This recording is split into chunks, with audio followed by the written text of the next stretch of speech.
Sir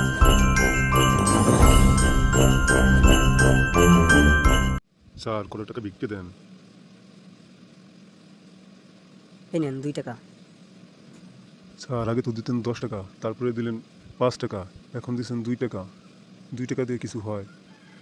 আগে তো অবিবাহিত ছিলাম, তখন দিছি 10 টাকা। তারপর বিয়ে করলাম, তারপরে দিছি তোমার 5 টাকা। এখন তো সন্তান হয়েছে, এখন এর জন্য দিলাম 2 টাকা। সি সি স্যার, আমার পাওনা টাকায় আপনি সংসার চালাবেন? কাজটা কি ঠিক হইল? পল্টু, তুমি কি জানো আলেকজান্ডার কে? না স্যার। যদি পড়াশোনা ঠিকভাবে মনোযোগ দিতে তাহলে জানতে। স্যার আপনি কি জানেন শামচু কে? না তো পল্টু, আমি তো কিছু জানি না। জানবেন কিভাবে স্যার? আপনি যদি আপনার বউয়ের দিক মনোযোগ দিতেন তাহলে জানতে পারতেন শামসু কি। আমি তো মহা টেনশনে পড়ে গেলাম। এই ছেলে, কি ব্যাপার?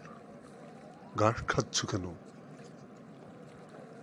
স্যার আমি 3 দিন ধরে কিচ্ছু খাইনি। ঠিক আছে, তাহলে তুমি আমার সঙ্গে চলো। স্যার আমার সঙ্গে কিন্তু আমার স্ত্রীও আছে। সমস্যা নেই, তাকেও সঙ্গে নাও।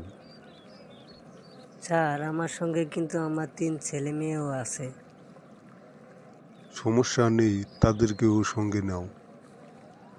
স্যার আপনার অশেষ দয়া, কিন্তু এতজনকে নিয়ে আপনার কোনো সমস্যা হবে না তো?